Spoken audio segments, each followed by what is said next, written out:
Today on Nova Legends podcast, I have West Potomac coach David Houston, whose Wolverines are off to a great start this year. Just had a really competitive Christmas tournament down in Charlottesville. Coach Houston, good to see you. Thanks for doing this. Thanks for having me on.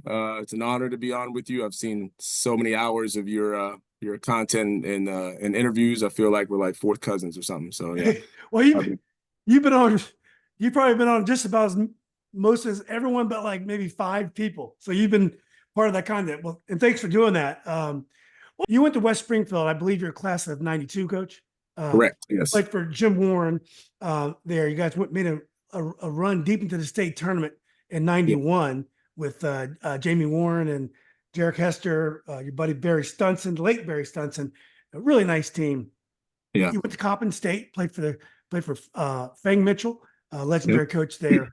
And I think he's a guy with a toothpick in his mouth, but just a great coach.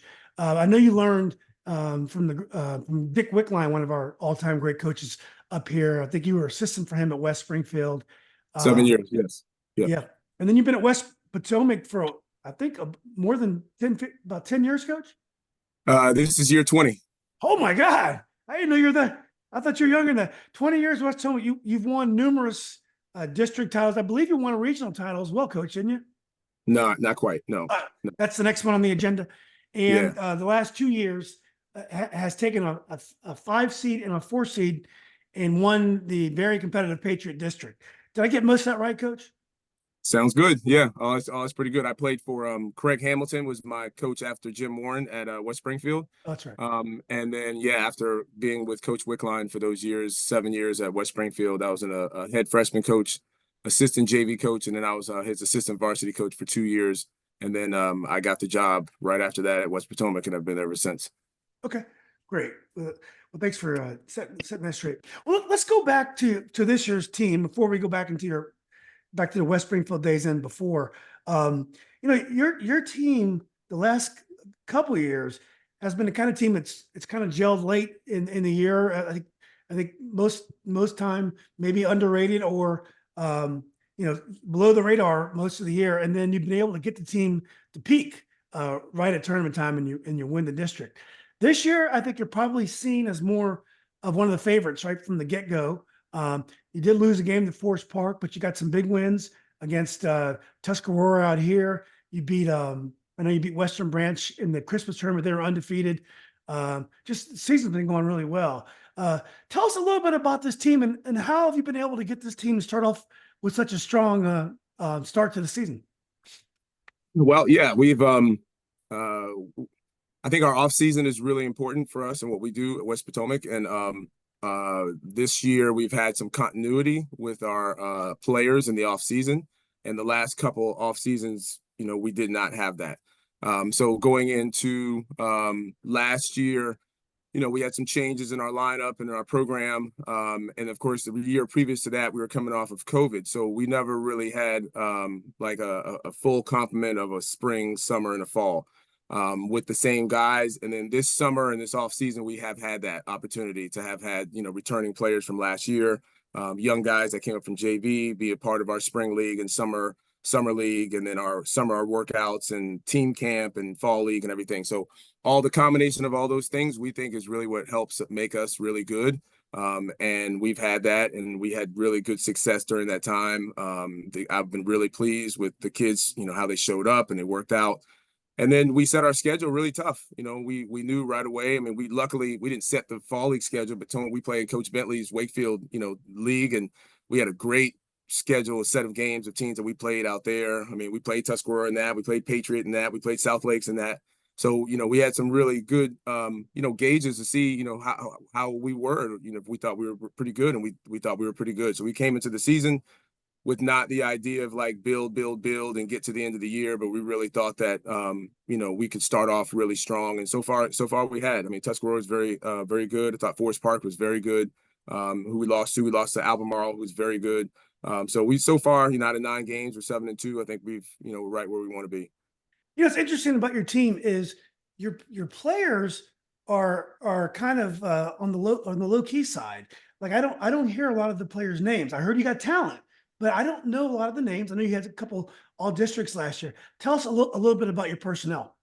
Yeah, so we have the same guys, so we don't really have transfers that come from us and stuff like come from other places that come to us, which is like those where the names really pop out. Our guys were in our rising freshman team, and our guys were in our camps when they were 9 and 10 years old. So I have a really good backcourt. We're really I have a 4-year player, BJ Nkrumah, who has played for us. He's got 2 district titles with the Patriots. Started as a freshman during COVID. About a 6'3" guard. He's really tough on the offensive, defensive end. I have we really like we have a freshman point guard that started last year, Chris Morrison, that came up and did an amazing job to help us. He played the season, most of the season, was 14 years old, and helped us get to the championship game, and had a huge game in that.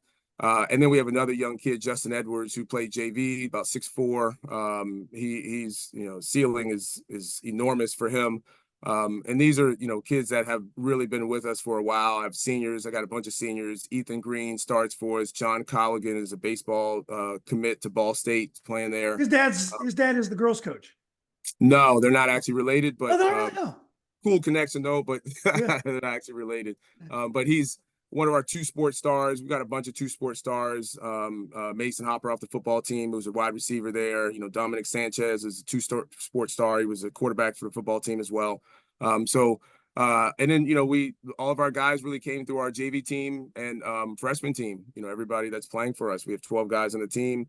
Michael LaFori is in our starting lineup, who's, two-way guy, played JV last year. So they're not like high AAU names. You don't have 6'7", 6'8" guys. I have a 6'7", kid on the team. Liam Coelho, who's a junior, who's very, very coming along well.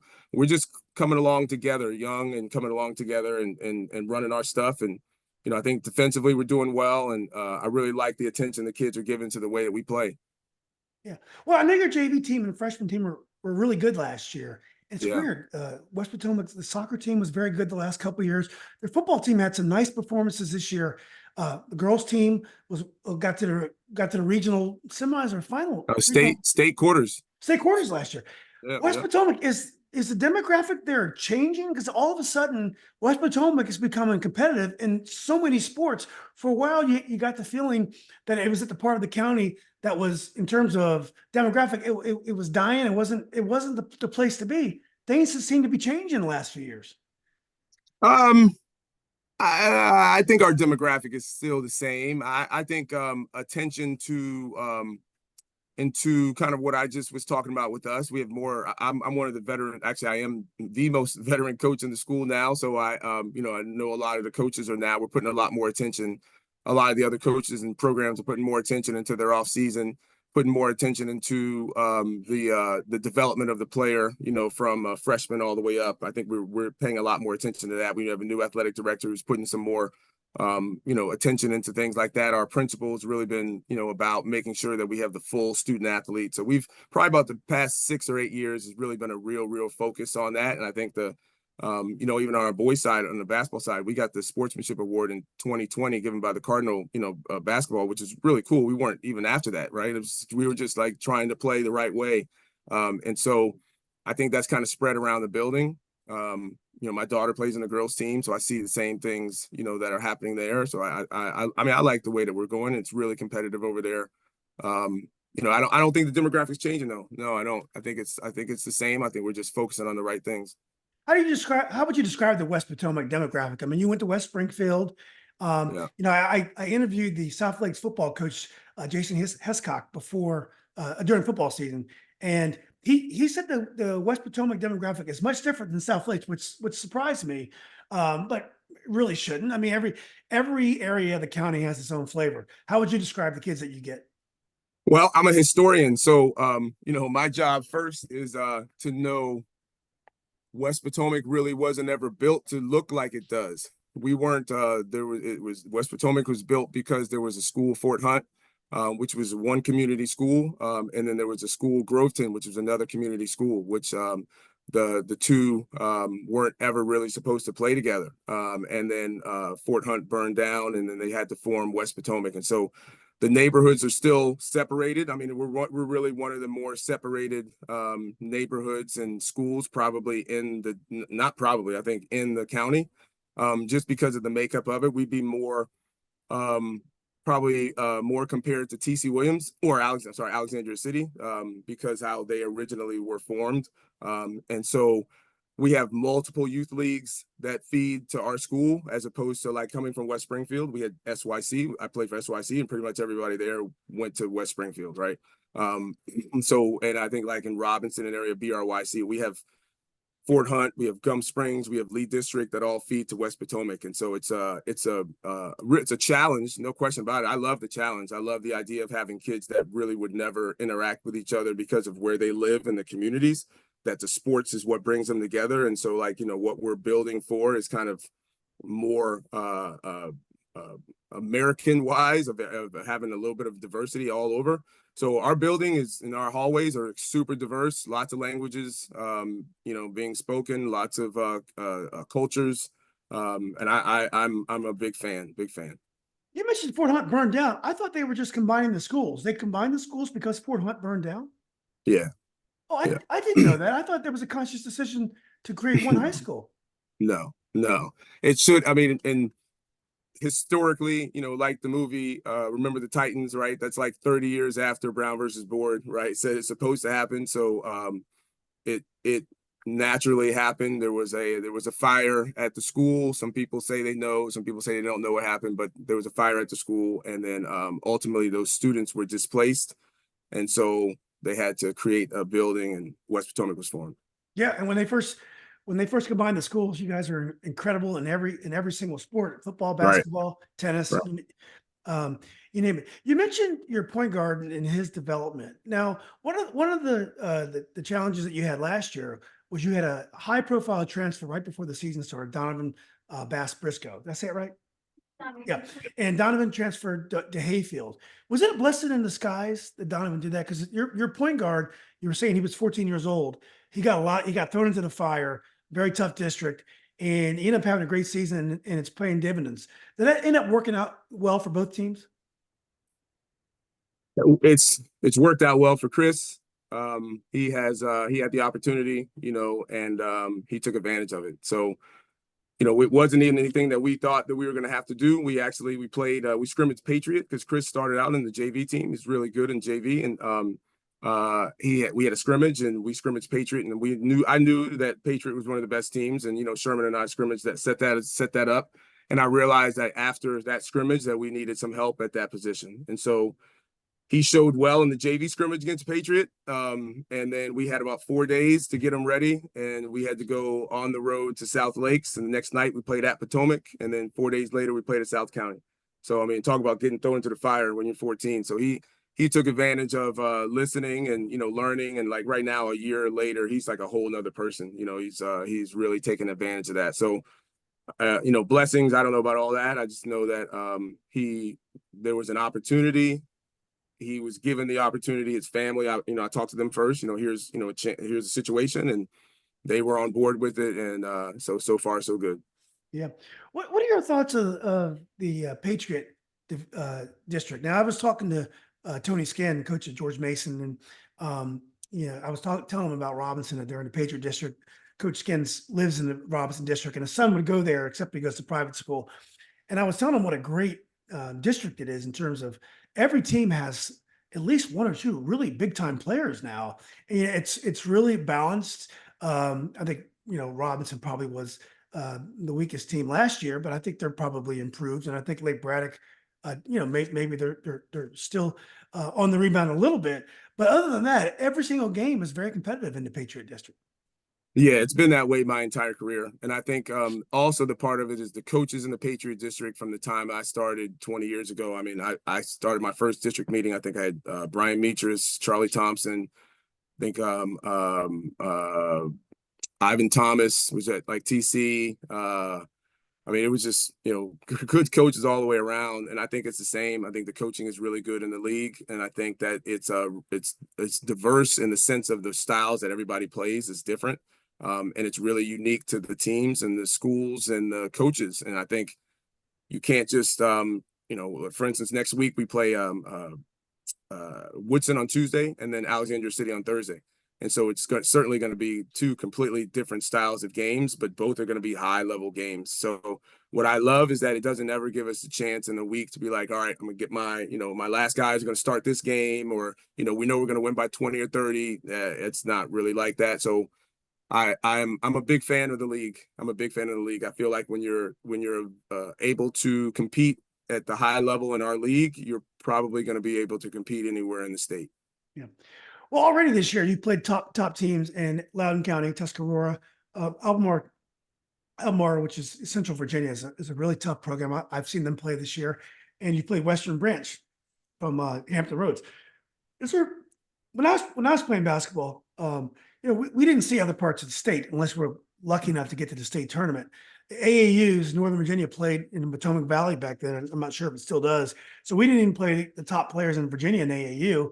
Not that many players played AAU back then. Only the top players were playing because there's only one team. But anyway, nowadays, when you play teams from other areas, is it a big change, or is because of the way basketball is and the exposure kids have, it doesn't really matter where the teams are from? It's all the same. It's all basketball.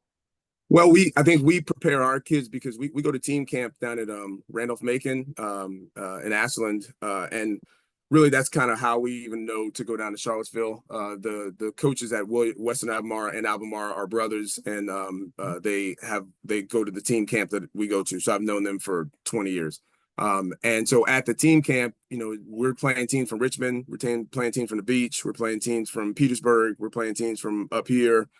So I think that certainly lets we do that on purpose because I agree with you. A lot of kids around here think the world revolves around Alexandria basketball, and where I am. I mean, it's good basketball in Alexandria. I love it, but for them to go out and see that there's people they've never heard of from schools they've never heard of that are really, really good, I think it prepares us that, we don't take anybody for granted.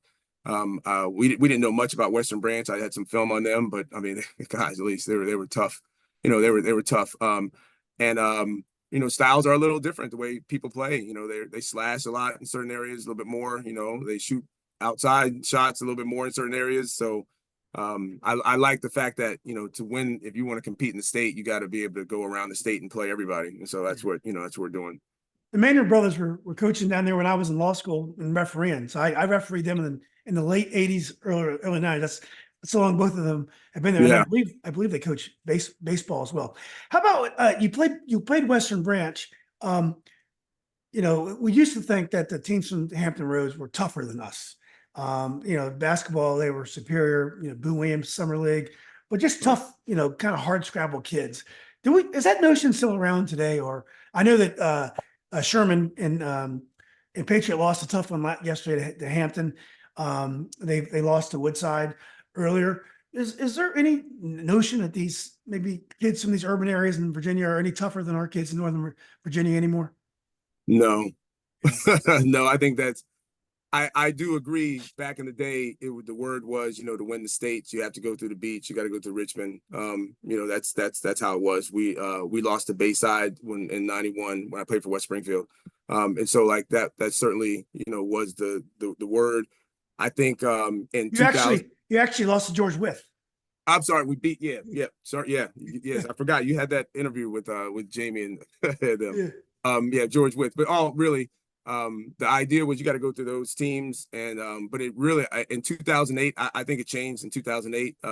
Still the best team I think I've coached against with TC Williams 2008. When they won the state championship that year, we lost to them in the district finals that year, and that was.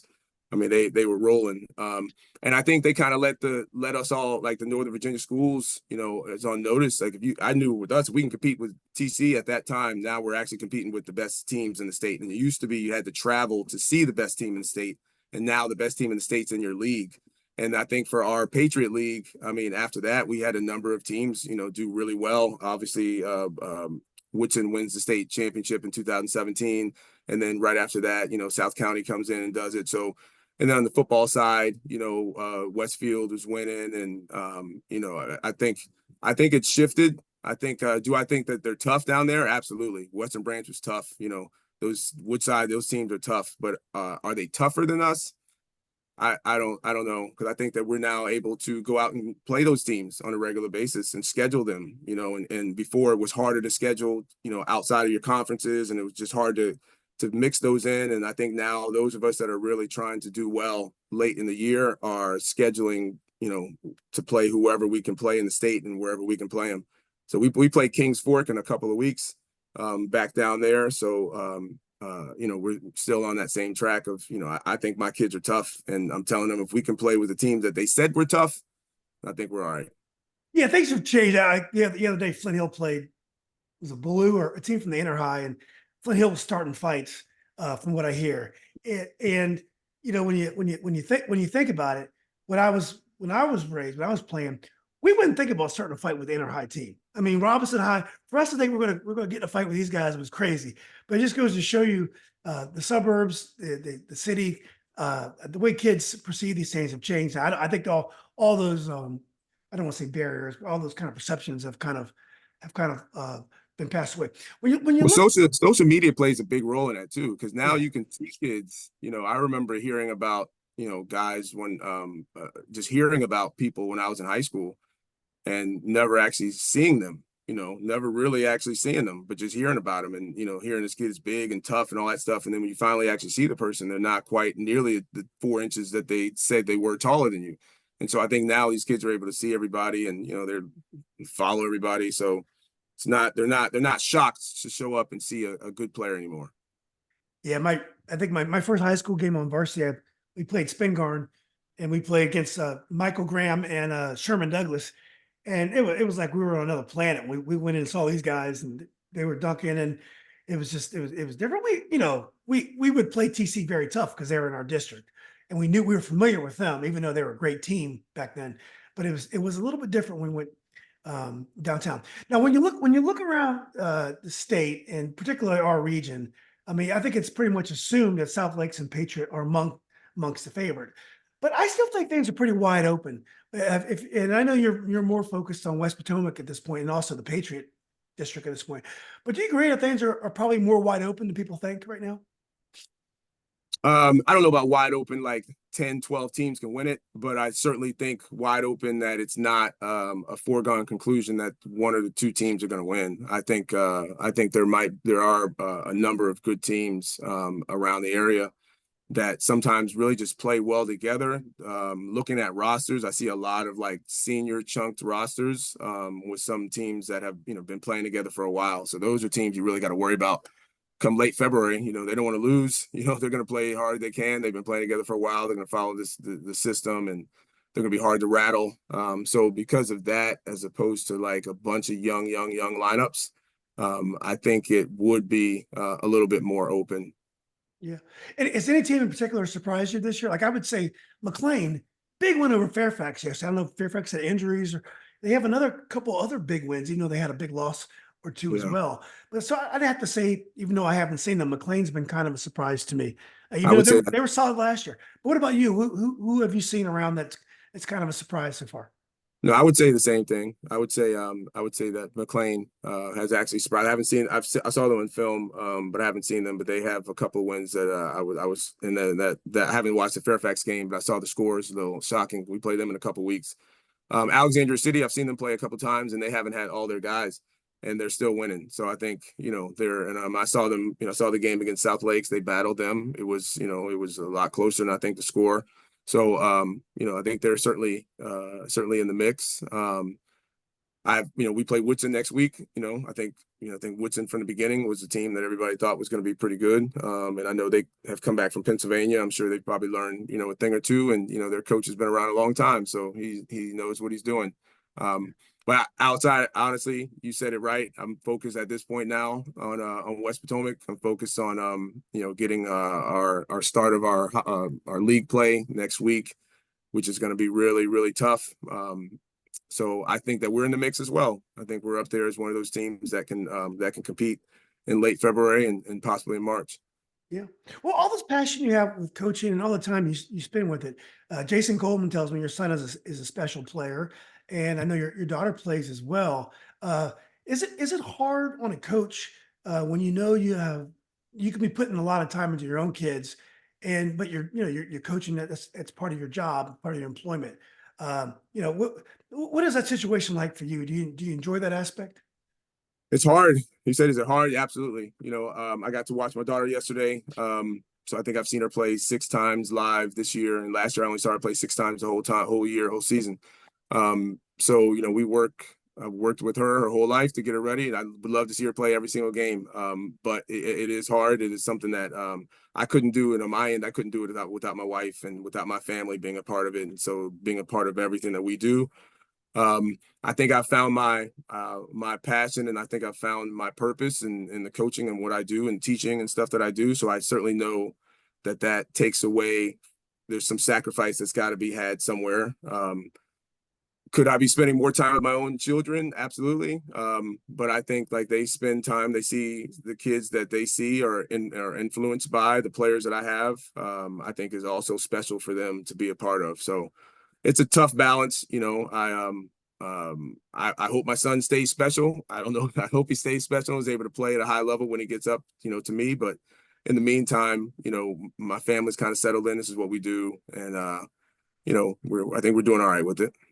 Were you involved in your kids' development, or were you the kind of Yeah. parent who just kind of let them play, give them a ball, see what they do, or did you train them and endeavor to put them in the right situations as well as best you could, best you Yeah, could? it was challenging with my daughter because I guess almost like the Kobe Bryant, he didn't know anything about like girls basketball. He retires, and now all of a sudden, he dove everything into girls basketball, realizing like there's an inequity and the whole nine. I found the same thing. I didn't know anything about girls youth sports. And so when I first started with her, I thought maybe you can just throw her out and somebody will be there, but it's really challenging to find really good youth coaches. It's really, really hard, especially in the girls' side. So yes, I spent a lot of time with her. I've spent time with my son as well, but I didn't coach her at all. We just, I trained her and then allowed her to be coached by other people. I think she's being coached well by Coach Colligan over at West Potomac. I've definitely followed. When he got the job, she was probably like 8 or 9 or 10 years old or so when he got the job. So I definitely tracked to see, because we don't live in the Alexandria area. We live, in the West Potomac area. So she goes to school there because I teach at the school. So we chose, to do that because I felt like she could be, coached by somebody that was really good. And then that was also hard to step back and, you have children, to just allow your kids to be with somebody else is, that is hard, but it's something that we have decided we're going to do, and it's working out so far. Do you have a hard time handling conflict with coaches? Like, for example, I didn't know a lot about soccer, and my son was a pretty good player, and a lot of times when you disagree with a coach, there's really not much you can do. Maybe after the season you can move him to a new team, but you pretty much the kid has to work those kind of situations out. How about you? Have you had conflict with coaches? And obviously you have strong opinions of the game. Yeah, that was the hard part, is practicing what I preach as a coach. I want the parents to be a certain way in the stands as I'm coaching. And so now when I'm a parent in the stands, practicing that was a challenge, but I think I did a pretty good job of it. But honestly, on the youth sports side with me, it was hard because I do know the game, and I know the end game of what somebody's supposed to do. And so a lot of youth coaches just want to do whatever they want to win the tournament for the weekend, as opposed to the long-term development. So finding a team for her that had that was tough. Last year we found a great team for her. She plays for Amanda Baker, who just got her 200th win. She played AAU for her. I met Amanda back when she played at Mary Washington, because Justin, her husband, is my mentee, and That's right. He went to West Springfield, Justin. yeah. Yeah. I coached him there, and then he was on my staff at West Potomac for about 5 years. Won a couple district championships together. So, finding a solid program for her to be in, was important, and I thought we did that. So, yeah, it was hard. That was hard. Knowing, having your kids play the same sport that you coach and have, dove into, and I'm not coaching them, has been hard. But I think it's been perfect. It's helped me to relax at some point. I'm still learning. Last night I was at the game and I had to kind of keep quiet. She's coached by somebody else, but I also think it helps me to talk to my own parents that have my own players, is how there is a way I'm now not just I'm actually practicing what I really preach. So it's good. Do you approach your students the same way you approach your players as a history teacher? Do you have, or is it much different a coach than a teacher? Well, I'm a special educator at first at heart. So in the as a teacher and in that world, it's a lot of it's measurable, it's goals and data and everything like that. And I kind of I do the same thing in basketball. I think we're teaching the game. I don't just assume that somebody knows everything. They can know a lot of stuff, but we still need to play the right way that we're going to play here at West Potomac. So I think the court's my classroom. I enjoy going in there every day. I teach kids sometimes, and some I teach my players similarly than the way I would teach my students. Yeah, and so it's really enjoyable there because I know that they're learning certain things, and I have them teach as well. We do a lot of peer tutoring, basically, where the players are teaching other players stuff that they know and somebody else doesn't know. So in that approach, it's similar to the classroom. Do teachers, certain teachers have an advantage? Like, for example, if you're a gym teacher, you're in the gym more, you might have more exposure to athletes in the school. You may have a little bit less preparation time after years if you're teaching, like, for example, PE as compared to teaching history. Do certain teachers have an advantage over others in terms of coaching? I mean, it depends on if I know certain teachers don't. Certain teachers who coach kind of take off during the season a little bit. I don't do that, so I don't really know. I think certain teachers, for instance, PE teachers would absolutely have an advantage of seeing all of the students, right? All students, ninth graders and 10th graders, are going to come through there and see them. My assistant coach, who's been with me for 20 years, Tyrone Struther, he is a driver's ed teacher. So he is PE and driver's ed. So he sees all the kids, every student goes through him. So, tall kids, short kids, transferred in kids, we see them all. So it's a certain advantage to have.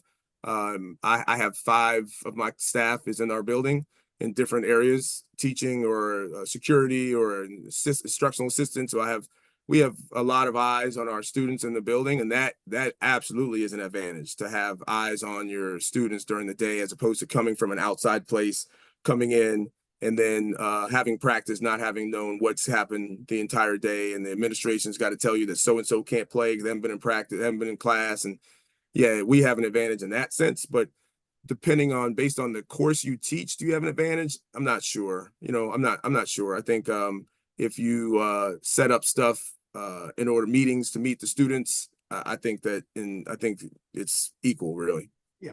Mark Bendorf, a legendary football coach from Robinson, played at Marshall. He said nowadays it's tough for a football coach to also teach a subject.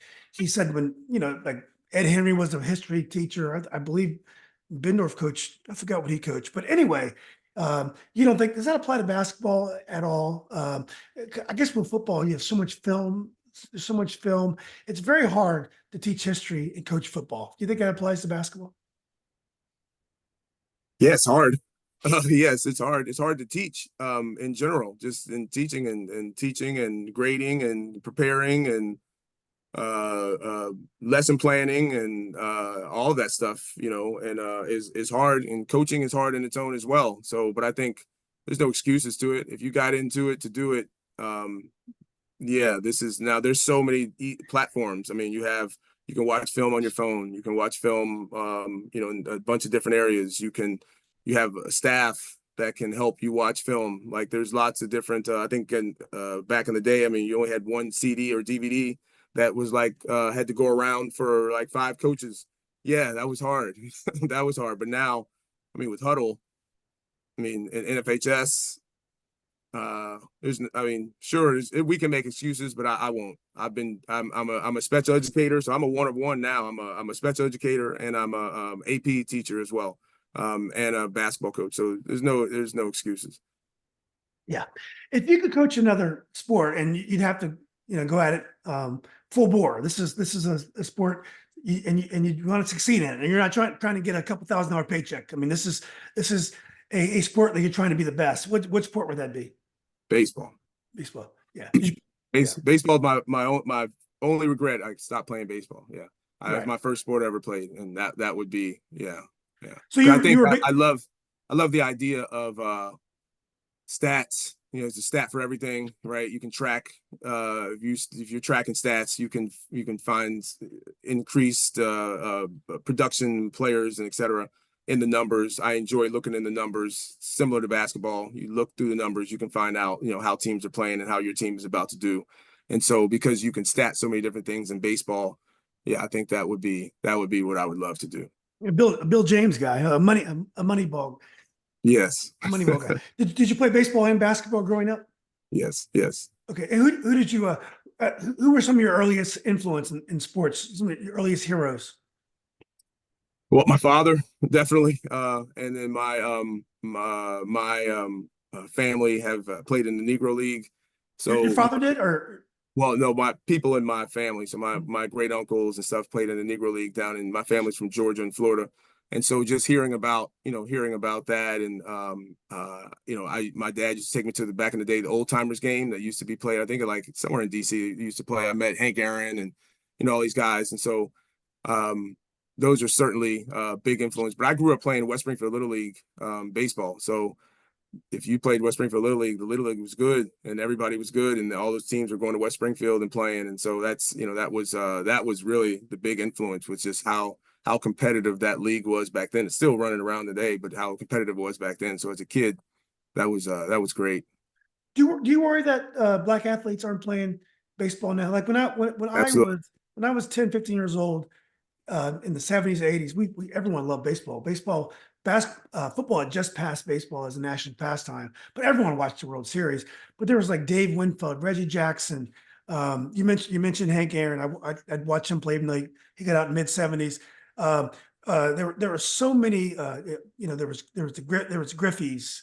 Um, Dave Parker, so many athletes that today would probably play basketball or football, but they were playing baseball back then. Does that bother you? Bothers me big time. We go to tournaments. My son played in the 10U Little League. He plays for South County, and they made it to the All Stars for the first time. And we had to go to Abingdon, Virginia, which is like 8 hours away from here.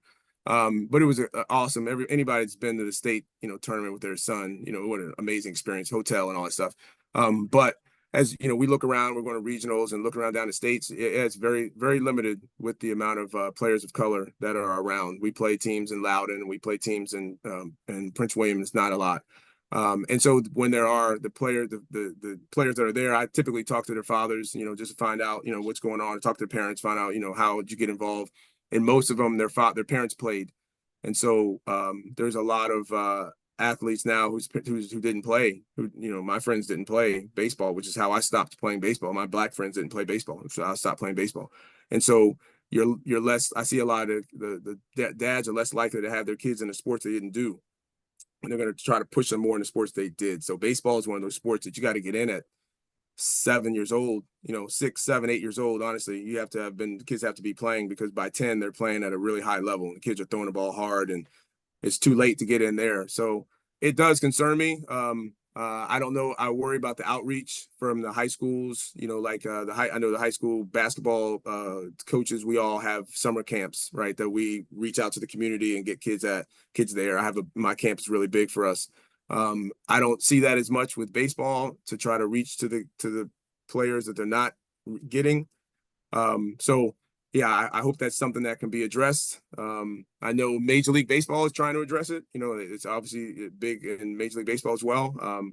But and then there's, which I don't like, the specialization. They're trying to specialize kids and, have kids just play one sport and they just want to play baseball all year. And, I had a player that got drafted from, played basketball and baseball for me, Jamie Serra, got drafted, right out of high school, and played 2 sports. It can be done, but some kids are still being told, that 25, 30-year-old, adage that you got to specialize in your thing to be great at it, as opposed to using the skills from all the sports to really make you the best athlete. But I'm going to keep on pushing. My son plays, he's going to keep playing, so we'll be out there.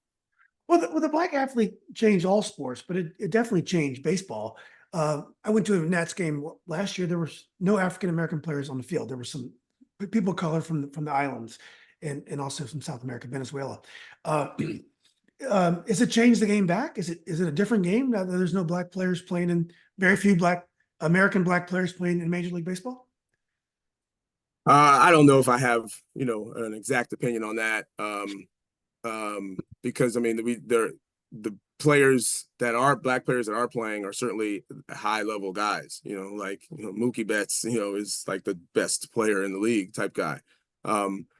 So, I mean, that is unfortunately back to the old, early induction of baseball where the black players that were playing had to be the best players out there. Jackie Robinson had to be not just the only black player, but the rookie of the year as well.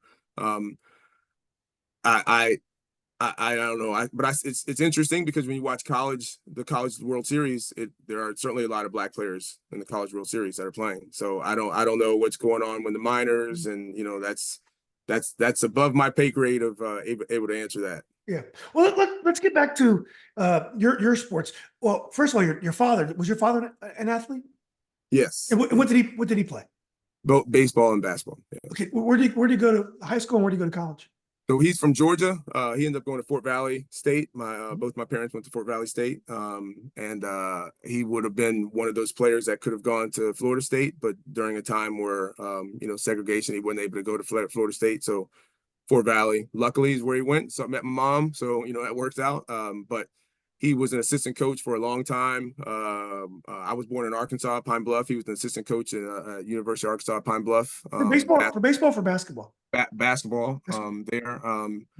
So and then he coached me youth league, SYC. I played for him in youth league all the way until I started high school. So he was my only coach I had.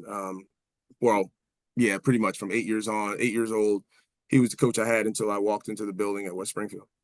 I always thought it's cool that you and Coach Rivers, both your dads, have been part of your coaching staff. Is that a good thing for you guys? Because no one knows you better than your father, and it kind of, not only you have another great leader on your bench, but it's also kind of a check on your own behavior because we always want to look good in our own father's eyes. That's important to us. Mothers too, of course. But is that a good check on you when you have your father on the bench? Oh, absolutely. So it is hard. I mean, it's only of those of us that do it. I know Mike Barbie over Fairfax, his dad is over there with him as well. It's not very many of us that know. It's interesting you said have somebody have a check. My situation is different. I lost my mother when I was 13. And so it's just being me and my dad. I have an older sister and younger sister. I'm a special educator because my younger sister went to Key Center. She was a special needs student. So that kind of got me into it. So me and my dad have just, it's just been me and him, for a long time. All of the coaches I've ever played for were cussers, big time. Big time. I mean, it was really bad. My father never cursed growing up. So as I coach, I don't think I should. I don't think coaches should with, high school kids and whatever, but it certainly happens. But he checks me for that for sure. So I'm sure I haven't got technical fouls because my dad's sitting there because there's certain things I'm not going to say and go crazy because he's sitting there. But I also on the serious side, we are an example. I think of a lot of my players that some players don't have fathers in their lives or don't have he's the grandfather, really great grandfather. So he's in his 80s now, great grandfather to my players that play for me. And for the kids that have graduated and come back, they're always looking for him. And just to have somebody with that knowledge, there on a regular basis. And I don't have to worry about him trying to take my job. I don't have any assistants, I have to worry about, he's undermining me or talking in the stands or something like that. But I think, a lot of my players, when they graduate and come back and they talk about they never really see a son and their dad working together on a regular basis. And we disagree a lot. He doesn't listen to anything I say. He does his own thing, but he gives me advice. And, I think he is a calming voice there. And the good cop, bad cop type of thing. It's definitely great, I think, for our community over these years. Yeah. Well, you came of age in terms of sports during the 80s, which was golden years in basketball and NBA, NBA and also college. Who were your first heroes in college and in NBA?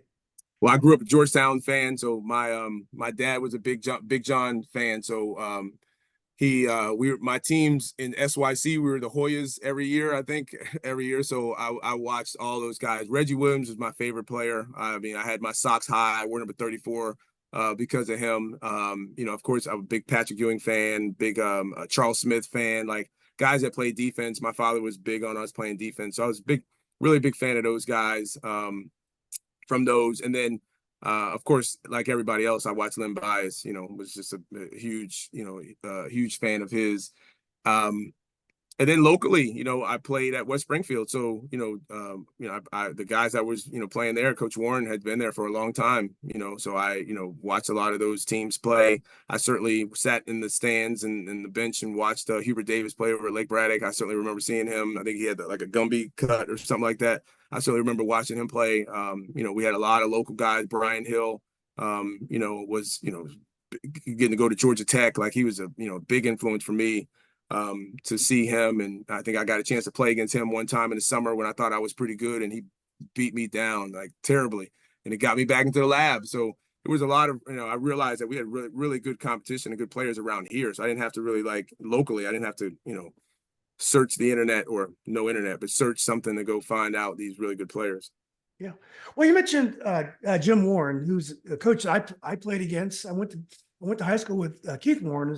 Yep. He actually transferred to West Springfield, but he went to Robinson seventh and eighth grade year. But I knew Coach Warren really well.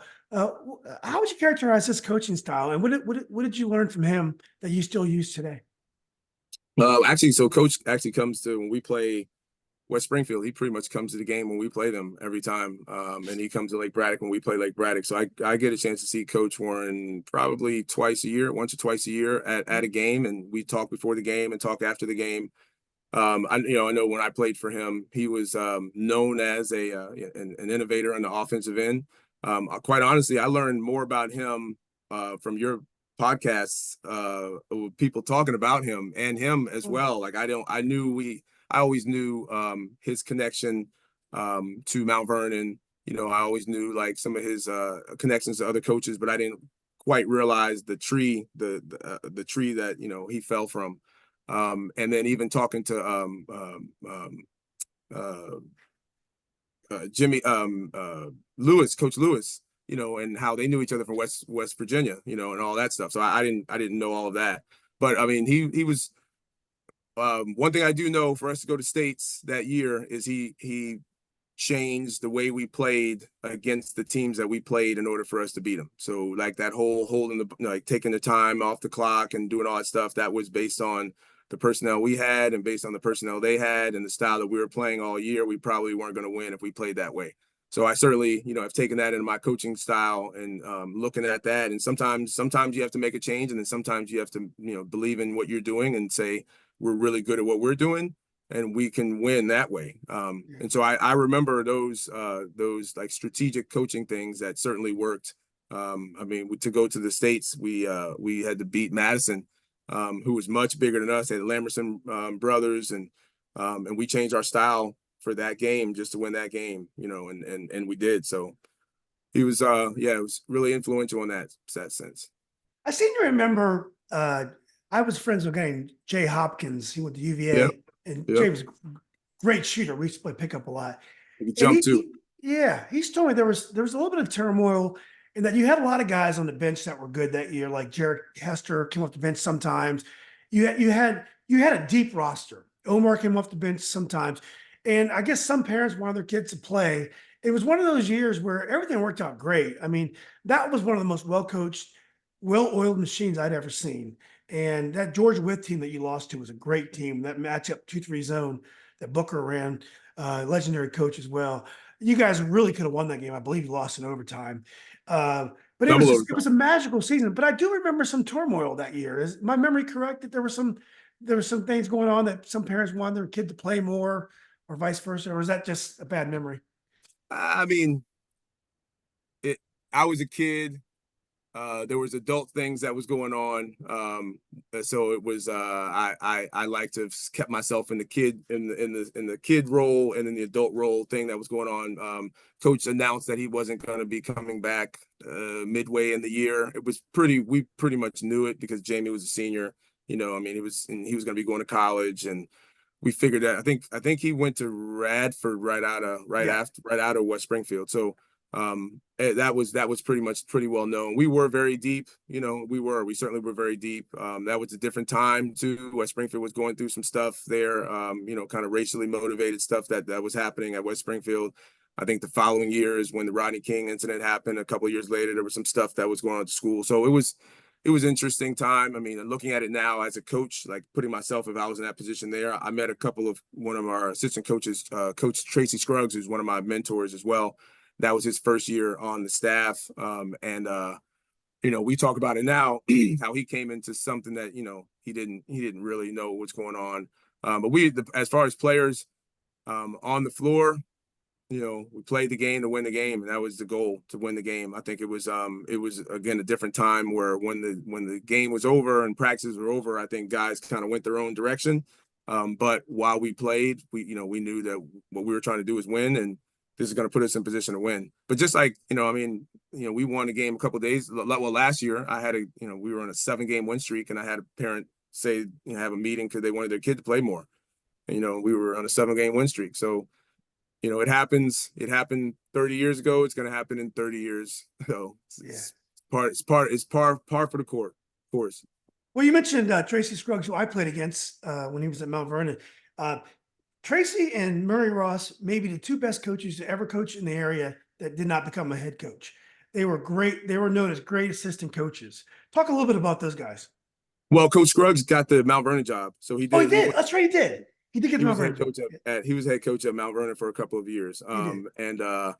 I wish he had stayed there longer, but he got out for the same reasons that I'm just talking about, for the reasons of, like, even though you do it all for the right reasons, some parents are going to be chirping out of the stands, and it's not even, is it worth it? Is it worth it? Type of deal. And he ended up being a PE teacher, I think, for the rest of his career. Coach Ross is great. I mean, I had never got a chance. So Coach Ross was a JV coach at West Springfield for forever, all the way up until the year that Coach Warren was going to retire. Right before that, he went to be his assistant varsity only. So when I got to junior varsity, he was no longer the JV coach. By the time I got to varsity, he was assistant coach.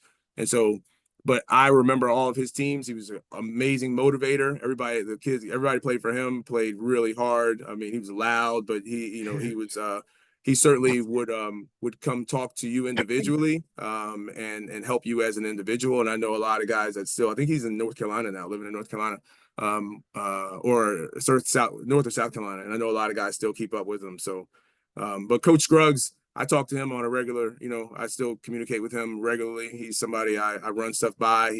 I always knew he knew the game. He was always a good player, Hall of Famer at Catawba. He was really good for the game. He coached for Coach Mitras at Hayfield for about 3 or 4 years, and then maybe 2 or 3 years, and then he got the job and then went to Mount Vernon for, I don't know, 3 or 4 years as well. Yeah. Well, one of your teammates is no longer with us, was the late Barry Stunson. And I remember I enjoyed watching Barry play. I thought he was a very active, good athlete, post player, played hard. You and Barry were two of the only underclassmen that got a lot of playing time on that 91 team. What was Barry like as a teammate and player? He was definitely that's my best friend. So at that time, he was a man child. Looking at it now, looking at, like, during the pandemic, I got a hold of a bunch of old film and was able to put some stuff from VHS on the CDs, and then to put them on YouTube and all that stuff, and send them out to my friends. And we're looking at a guy that was that should have been playing up well before. This is during a time back then when pretty much everybody, you played freshman, then you played JV, and you played varsity. It wasn't a lot of plucking guys up early. Like now, I have freshmen playing up, sophomores playing up, right? He probably should have been playing up, but he was just a strong kid that was ready to blow up for sure. He was a strong rebounder, big time jumper, just a power guy. He had a great mid-range jump shot during a time that, bigs weren't supposed to be doing that. And he wasn't done growing yet. He wasn't as tall as his older brother who played at West Springfield. You may have played against Chuck Stunson. Yeah, I know. I should have known that. Right. Yeah. Yeah, he was a little younger than me, but yeah. So he wasn't even as tall as him at that time yet, of the accident. So there was no telling if he was going to keep on growing. I certainly know that he was going to be a big recruit, but he had transferred to Lee right after the summertime. Okay. It was during the time when like the Fairfax County Parkway was being built, and they were putting houses over there, and so it was those new houses. His family moved over there, and they had the option to choose whether he could stay at West Springfield or go to Lee. And we had just had the coaching change. So Coach Warren just left, and then Coach Hamilton got the job. And then that mix of change, he decided to go to Lee, which was, I think, the year before Coach Harris got the job at Lee. I think Coach Stockdale, was the coach at Lee. So he was there for a couple of months before the accident. Yeah. What was Coach Hamilton like to play for? I only actually played varsity for him, for 1 year, and really he got the job in the summer. So you figure it's like 7 months, honestly. He came in, and we had lost a lot of players from the previous year. So it was more in his mind, more of almost like a rebuilding year, where we did have some seniors that were pretty good, that were still there, that were pretty good. So I was a captain on the team, and I certainly had the freedom to do a lot of my own thing. We had some young guys on the team, Matt Shannon, who eventually football player too, right? Football player, yeah, baseball player as well. I think he's coaching baseball, I think, on Loudoun County now, if I'm not mistaken. But he was a sophomore on that team, and he was the guy that they really were hoping to be the future of the program. And I'm the senior on the team that's still saying, hey, I can, still hang on and play. So it was interesting. And it was his first year as a head coach. So it's hard to judge, when I had a chance to play for a guy first year, did a lot of different things that I'm sure he would have done differently if he could. And like right now, one of my assistant coaches on my staff is my first point guard that played for me my first year that I coached. And so, we talk about things that I did 20 years ago when he played for me that I don't do now, because it's just, things you learn. Mistakes that you made, I don't want to say mistakes, but things you do early in your career that you just do because you haven't had the experience of learning that you could probably do something different. Yeah. Well, Coach, you're one of the only people that I know that went to Coppin State. It's interesting because my dad's a Virginia State guy. His brother's a Virginia State guy. His sister's a Virginia State. His whole family is, but usually in Virginia, if you're going to a HBCU, you're going to go to State Union, Hampton. If you have some, more money, you might go to Howard, Spelman, or whatever. But not many folks go to Morgan State or Coppin State. We just don't think about Baltimore and Northern Virginia. How did you end up at Coppin State? Stereotypically, in the 90s, there were delays in admissions. So I was supposed to go to Howard. I was scheduled to go to Howard because I was scheduled to go to Howard, and they delayed, and I didn't hear some stuff. And you're calling, and this is back when this phone and everything. And so my father actually knew the president at Coppin, and the vice president at Coppin, and I got an opportunity to get a visit, and I got a chance to get a visit there. And I didn't have experience going to Baltimore. It's the best thing I did in my life. I think at that time in my life of going to Baltimore and experience something that I had never experienced before. People there, the culture there, the style there is not like Northern Virginia at all. I don't think there's any comparison. But what I think is it prepared me for the ability to walk in any room in anywhere in the world and be able to feel comfortable around whomever. Because I had some really, really good mentors, some really good examples of people to follow at Coppin that that looked like people that I probably wouldn't have thought had their head on their shoulders and had some plans in mind. And they really set me straight. I made mistakes there as a kid. I grew to be a man there. I learned a lot of nonverbal communications in and around West Baltimore. Yeah, I love that decision that I made to go there. Well, what was Fang Mitchell like as a coach? There's a great documentary on ESPN Plus. It's called On and Coppin that they did a Yeah. couple of years ago. I had some footage, and so the guy that put it together, ESPN guy that put it together, was an uncle of one of my players, and one of my teammates, and so he knew all of us that had footage, and so we were all a part of the putting of that together, which was really cool. And I think it does a good job in that doc of explaining him. If you could play for Fang Mitchell, I believe you can do almost anything in life, like in the work world, in your home, as a husband, as a son, as a father, because he demanded the most of you at all times and in great detail. And it was and he really didn't take anything except for your best. I mean, we had the longest home winning streak in the nation in the 90s. We really ran the 90s in the MEAC. And it was really because of that philosophy of you had to do it his way, right? I mean, it was definitely his way. There's no gray area. It's this way or that way. There's no gray area. You had to do it his way. And if you do it his way, something likely good is going to come out of it. And then I think for me, the pursuit of, and I got injured in my career, hurt my knee, tore my ACL, but the pursuit of trying to meet his expectation, which probably weren't ever going to really meet his expectation. I think that is what it holds the foundation, even for me as a coach now, to keep going and what I'm doing and the details that we're doing, measuring and the goals and everything. He was really influential in all of when they put that doc together. A lot of the players, we all got together and had a chance to I got a chance to be around guys that played 10 years before I got there and 12 years before I got there, and I'm on group chats with these guys now, and the amount of influence that he had on them that was similar to myself, and I was not a big recruit. He was recruiting those guys, and the same influence. So it was a great experience to play for him. Great experience to play for him. Great time in life. NCAA tournament, being a 15 seed, to beat a 2 seed.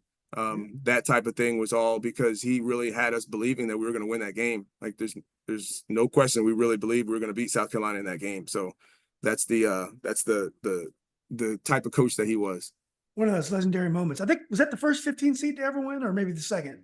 It was the first. It was the second. I feel like Richmond won. Yeah. I think like in '93 or something like that. They beat Syracuse. I think somewhere. But we were the first ones in the MEAC to ever win an NCAA tournament game. Yeah. So it was, yeah. Well, where's HBCU basketball now? Now we know we HBCU football got a lot of press when Deion went to Jackson State, and and also through the Trump years, there are some really good athletes who are choosing to go to HBCU that would have definitely gone to a majority school in years past. But we did learn with the Deion years, there are some limitations. And so Deion felt he couldn't get to the next level at Jackson State, even though he did tremendous. And so there are still differences between the Howard football and the Maryland football. But what about basketball? Where is HBCU basketball today?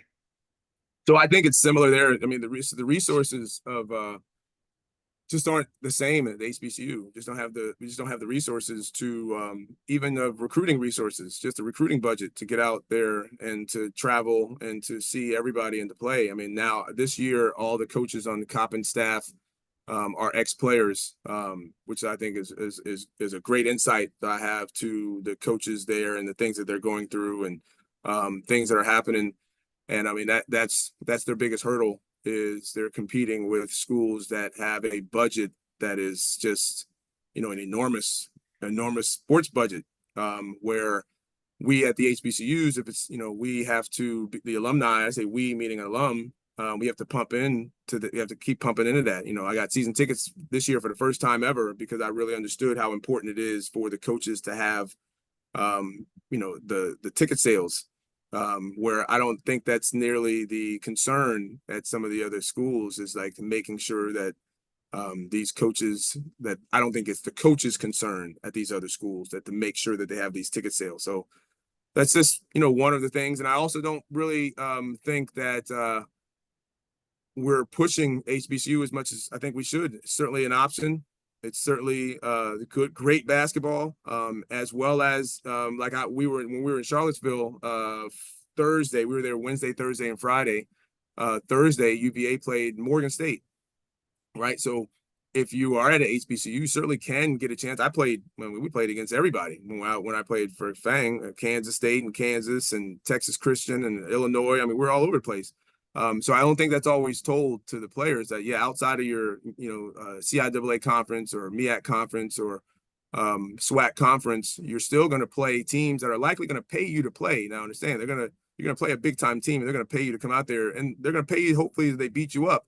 But what a great experience, because you might not get beat up. So it's a great experience to play. I don't think we're telling all of our kids that, and we're telling them that there's only one option of schools to go to. And if they don't go there, then they have to go D3, which is nothing wrong with D3, right? There's nothing wrong. I don't think there's nothing wrong with that. But we're often not also saying, hey, there is a Virginia State. Like Daryl Mackey played at Virginia State, they had a game a couple nights ago. And then, I had one of my players, Khalil Williams, played at Virginia Union last year, so they played against each other. It's really good basketball. We need to just get our kids out to see it and just let them know, I think. Yeah. We also forget Division II. You can get full scholarship, which you can't get in the Division III. Get your education paid for. When I interviewed Coach Dick Wickline, he said one of the best part about working at West Springfield is that he got a chance to work with you. Talk about your relationship with Coach Wickline. That's a whole podcast on its own. Coach, my father and Coach Wickline, I would say, are the two people. So I talk to Coach Wickline literally after every game. Even in Charlottesville, I talk to him. So on the way home from school, I'll call him. He comes to my practices at times. He gives me scouting reports on us. He's been doing that for a dozen years at least. I have learned more about organization and being organized from Coach Wickline than I think I've learned from anybody in my life. He's the most organized person I've ever met. I go by his house. His tool shed in the back is organized. I mean, I've never seen anything like that before. It's like a Home Depot on its own. And then that's how he approached everything. That's how he approached practice, how he approached getting prepared for the game, how he approached player development in the off season. And so I certainly I do that. I do all those things simply because he put me in position. I mean, uniquely, he allowed me to do things on the coaching staff when I was an assistant coach that I didn't realize that he was consciously preparing me for head coach. But the things he was having me do, that's not what assistant coaches do. So I was certainly doing more than assistant coaches would do. And in preparation that now I'm, when I was ready to coach, it wasn't like brand new to me. So, I owe him, I owe him immensely for my career, and I mean, he's just been somebody who I have been able to lean on good times and bad times. And I'm happy that he's been able to be at so many good events for me as well as some of the bad ones. And then, he certainly talks me through, how to get back up when things are bad and then move on to the next game and get ready to go. And so then the idea of what he talks to me more than anything about is, don't forget that, your family is important. And a lot of us put all of our time into this basketball thing and spend all this time in this. And he always reminds me and brings me back to, I have my 2 kids and my wife, and that's the most important thing over it all. So he's a calming voice, a great calming voice to talk to pretty much every day. Yeah. Well, great, Coach. This has been great. I got one question for you. Yeah. Really appreciate your time. I have seen on Facebook where you've had a little bit of struggle with your alma mater, West Springfield, about their lack of diversity in their Hall of Fame classes. Now, I don't want to get any rumors started that you're interested in leaving West Potomac, but would it ever be something that's encouraging to you to coach at your alma mater, West Springfield, going home, or are you a West Potomac guy now? I mean, does once you're at a school, you build the culture you want. Does it matter that you went to West Springfield? Is that something you ever would think about? I did early in my career. I was always influenced by, like I said, when I played for Coach Warren, it was cool. By the time I got there, I think he had already been there 8 years maybe. And so there were a lot of older players that were coming back. And it was always nice to see that. When I got to Coppin, Fang had already been there for 17 years, so it was like seeing the old guys come back was always really, I really enjoyed seeing that and feeling like that's like a home feels like a family. That felt like a family.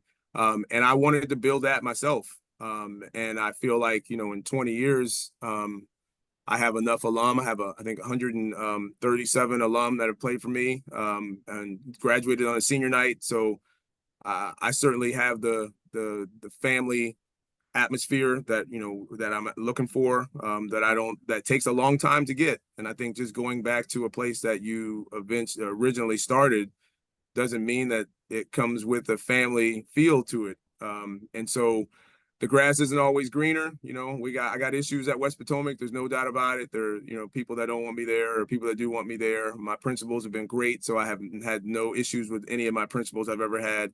So going somewhere else, I don't know. I really, I enjoy having a place where my children can come and, they run around the building and in the offices and in the hallways as if they have, they've been born there. So I enjoy that. I think, the culture that we've created, over at West Potomac, the goal of me to try to combine those two communities that I talked about earlier, I think that continues to, give me life. My young players that I have right now, I feel like I got my second win.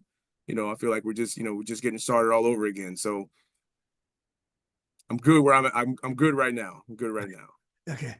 Well, look, Coach, this has been great. First of all, thank you for all the support and help on all the podcast work that we've done together, and also your kind words that you said about my other podcast.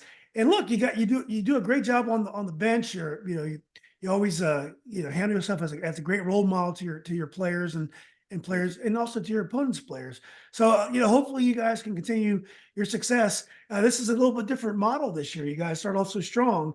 Usually you're kind of like lying in wait, and then you ambush folks in the postseason. So but I do wish you luck as the district play starts on Tuesday. We're going to be right in the middle of it, and hopefully the rest of the season. Hopefully, I look forward to talking to you on our podcast as we get the other coaches together later on in the season. Thank you. I certainly enjoy it, and I enjoy the content that you put out, and the people that you were talking to is really good. Just obviously everything, I've said it before in the other podcast, in the other group with the other coaches, but just Northern Virginia basketball. I'm a Northern Virginia guy. I really enjoy the fact that you highlight Northern Virginia basketball and older or younger, and I appreciate what you have done for all of us and all of us coaches as well.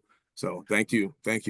Oh, well, thanks. It's a pleasure. I love it, and it's at first I was just focusing on the kind of the legends, but it's been, and Coach Wickline was the one that said, Julian, you gotta bring the new with the old. You got to tie them together. He was the one that was pushing that, and I don't even know Coach. I met him I knew who he was, but I never really met him until we started the social media thing. And I've enjoyed getting to know you and the other coaches and getting to know your players, and then also following the players when they go to college. It gives me something to do now that my old kids are no longer competing anymore. So it's been a pleasure. So thanks for that. No, you're welcome. You're welcome. Yeah. Happy New Year as well Happy to New Year. you and your family. And I certainly look forward to getting on with all the other coaches and seeing how much trash they're talking. It's always something going on. Sherman's always going to be talking some trash on the podcast. So I definitely look forward to doing that again. Awesome. Okay. All right, Coach. Best of luck this week. All right. Thank you. Take care. You too.